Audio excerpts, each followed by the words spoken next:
So we're going to continue with orthographic projection. So we all get the same front view. That'll be the front view. Okay. So kind of, if you think about the isometric box, these are all isometric drawings. This is an isometric box, right? They're all kind of in that position. This will be the front. This will be the right side, and then this will be the top. So that's so we all get the same kind of drawing, right? So the front view, you're going to do 1 and 3, and then you're going to do 2 and 6 for Thursday. And we're going to do instrument drawing, which means we want all straight edge, right? And I'll talk about that in a second, kind of laying out an instrument drawing. Same kind of thing. You got to think about spacing. You got to think about scale. The way you know the size of these things, as I said, each tick mark is 2 inches. So I can change that. Like if I do this again, I might say each tick mark is 10 inches, right? That'll change the scale on you. So these are tick marks. These are half marks. This is a full mark. So that's not that easy to see. So just look carefully. You can see full tick, half ticks. So a full tick is 2 inches. These half ticks then would be 1 inch. So to get the size of the object, you have to be able to see the ticks and whether they're half or full. So these look like halves. These look like fulls on this one. So I'd say 1, 2, 3, 4 times 2. This is 8 inches from here to here. So you kind of got to dig out the size of the thing so you know how big to draw it, right? And if you make a mistake there, it's okay. This is just practice. But just kind of look kind of tight at which ones are the full ticks and which one are the half ticks. And that'll give you the size. Then you can go to your paper and lay it out. We're going to use A size paper. And just printer paper. So if you want to grab some printer paper today, that'd be fine. A size is 8.5 by 11. That's just the standard piece of paper size. B size then is the next size up, 11 by 17, 12 by 18. Some call it 12 by 18. So we're going to use A size. We're going to get all 3 views on, front, top, and right side, and we want them in projection. So for this one, this is one that you're going to do. The front's going to kind of look like, right? It's all flat across here. And then it kind of has a rise up here, comes back down, and then back up, right? So the front kind of looks like that. It has an edge that we see here. So in here somewhere is an edge. Maybe that's in the center. I could figure it out. Probably is in the center. I drew it a little bit off to the side. Right? And then what else would go in that front view? The hidden lines. Yeah, hidden lines for the holes, exactly. So then, try and center it up, figure out where it goes. It's in here somewhere. This one looks like it might be like in line with this edge kind of thing. So figure all that out and then get it drawn on as accurately as you can. Do it nice and light first, right? And then darken it later. So that's the front. The right side view, that would be this view over here, right? And it looks like it's going to be this big rectangle and this little rectangle. And that's what we would see from the right side view. So I kind of think of it in shapes. So like that's that rectangle. And then this one is that rectangle. So from the right side view, that's what's visible. That makes sense? Kind of see that? Yeah, so then exactly. So as we're looking through, would we see this? Yeah, so maybe this would, if these are the same height, which it's hard to tell. There's no ticks here. I bet it's the same height. Excellent. So there are little puzzles that you have to kind of figure out. And then what else would be on the right side view?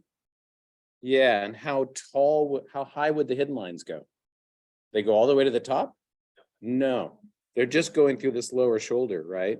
So over here, maybe, looks like it might be in line with that. So maybe there's a hidden line right here.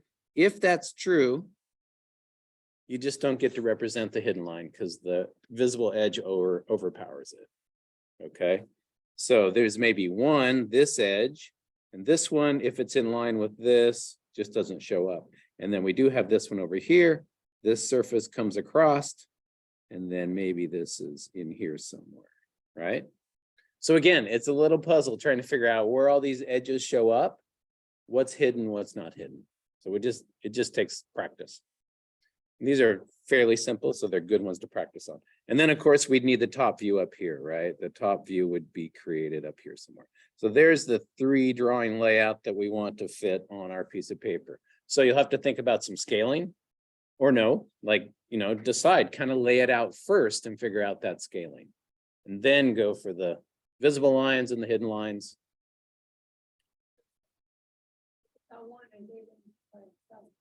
Exactly. It's probably not going to fit on your piece of paper, right? How far across would it be here? 2, 4, 6, 8, 10, 12, 14. It's pretty big. Like that's not going to fit in your paper. So that's where we have to think about a scale. Decide on the scale, note the scale, and then kind of stick to it. Your triangle scale will do that for you because you're going to shrink these down. Yep. Is the engineering paper considered A size? It is. Cool. Yeah, absolutely. So that works. Darn, I thought of one other thing I wanted to talk about. So I talked about layout, we talked about scale. Yeah, 1 per piece of paper. So when you do this one, it's on its own piece of paper. This one, it's on its own piece of paper. And we're going to do instrument drawing. So let's talk about that real quick. You can take a T-square if you'd like. So if you think you have a square table at home that'll work with the T-square, it's super handy. Because once you get it laid out, you have a horizontal line anywhere you want it, right? So it's very handy. It keeps you from just using the triangle and trying to keep it straight, you know, all day long. So sometimes, same with a vertical line. Obviously, you have a vertical line when you need it. So you just slide this around, make verticals. It's really easy. Then if you have a 45 and a 30-60, you could make any 15 degrees by flipping these things around and trying to figure out, like, oh, you know, where's that?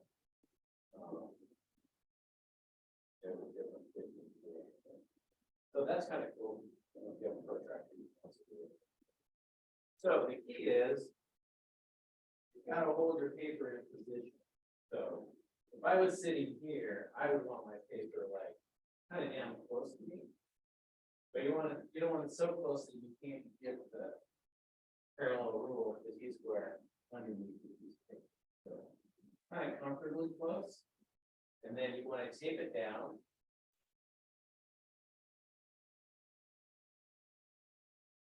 Spanish tape is really good for that because it's not as sticky.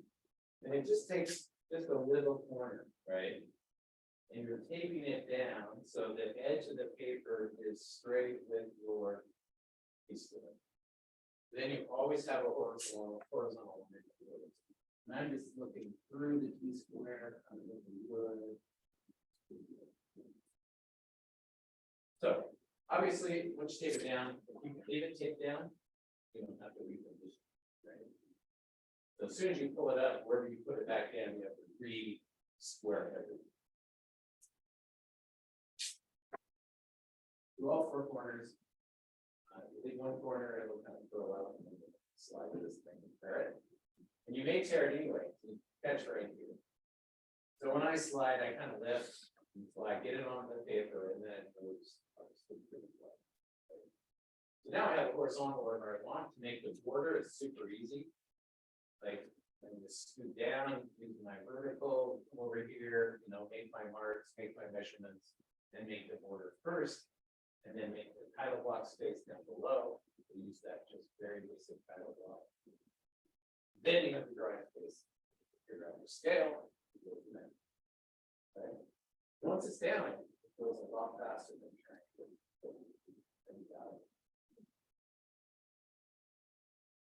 There's that edge. That's what's supposed to be. No, watch out. enough of that. These tables work really well because they have a fixed square side. If you don't have a square side at home, you know, you might end up using the triangle method if you want to get it done here, which is fine.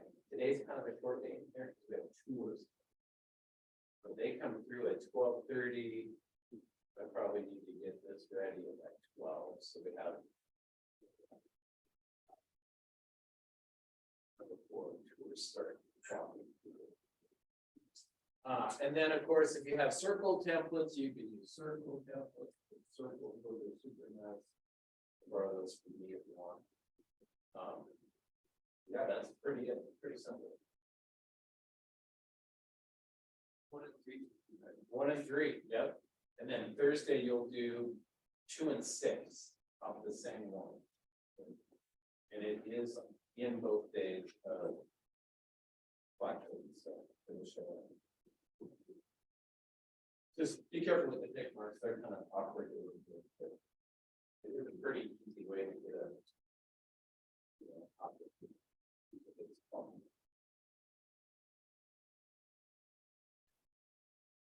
We'll practice this for a few days. Orthographic projection is probably the key to most of the graphics that we do. We do a lot of it. Are we doing any number notation on these, or is it just going to be true to scale? No dimensions, just put it to scale, but do label your views. So front view, top view, side view, but no dimensions yet.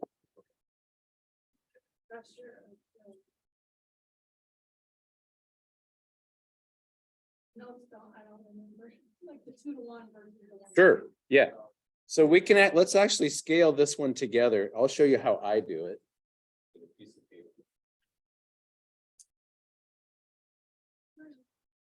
So 1 to 2 is half scale, and reduce it by half. So just think of fractions. 1 to 2 would set up 1/2. Right? So 1 to 2 is the same as drawing something half scale. If it was 2 to 1, that fraction would be 2/1, so that would be twice as big. Our triangle scale, remember, only reduces, it does not enlarge.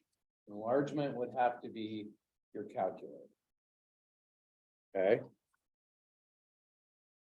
So looking at the first one, once you lay your paper out, you really only have like 10 inches of space by like 7.5 inches of space, right? So you have to think about, like, if I have something 14 inches wide, you know, I kind of want it to use up about this much space on this drawing because I need room for my right side and I need room for my left side. So if I had 14 inches, half scale would be 7 inches. That's still pretty big on this piece of paper. So maybe a 1/3 scale would work. And I don't have a triangle scale. That's engineering right here. But my little one's missing, which I'm really sad about. But if we had 14, I can use my calculator also, right? That would be 4.66. So I'm gonna look at that and see how much that would be. Like 4.5 is here, so 6 is here. So that's kind of in here on this paper. And keep in mind that front view is the widest one, right? The right side view is going to be much narrower. The right side view is what, 8 inches? So if I did 1/3 of 8, we're at 2.66. That would be over here, giving me a little space between, you know, from there to 2.66 is right in here. So that fills the paper pretty good at 1 to 3 scale. Maybe too good, like dimensions might be a little tight, but we're not dimensioning yet anyway, so we could get it nice and big on the paper. I do need to check that 1 to 3 works vertically though, right? So vertically, I'm gonna have a height of 246. So that would be just 2 inches tall. 1/3 of 6 is 2. So that's gonna be 1, 2 up into here. So there's the containment of my front view. And then the top view, the depth of this thing, again, is 8 inches. So that's gonna fit also. So you do want to check both your X and your Y that your scale is gonna work before you start drawing this thing out. So that's how I do it right there. Kind of gives me a feel for how much room I'll have for dimensioning. Not a lot along here, but I think it might work. It's a pretty simple object. So yeah, 1 to 3 would be a good reduction for that one. Or 1 to 4. 1 to 4 is just going to give you a little more space for that dimensioning. So either one of those is correct. How do you use it? Yeah, so if you want 1 to 3, you're going to look for the 30 scale, which means there's 30 increments for every inch instead of 10. So the 1 scale or the 10 scale means there's 10 increments per inch. Yeah, so this is your normal 1/10.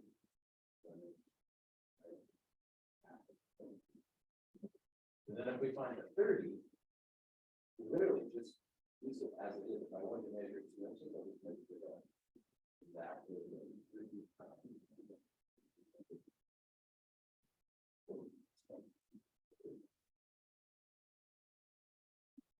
So then you just read the scale directly. Calculator. It was 14 inches, it comes here and measure 14. And that is a third smaller. That makes sense. Yeah, it's super easy. Like it takes all of the calculations out of it. You just pick a scale and then you read that scale. And it gets smaller.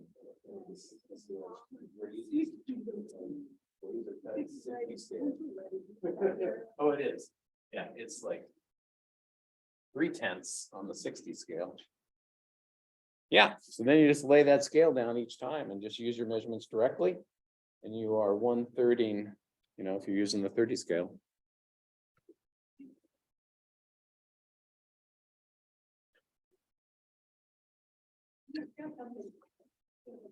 I do.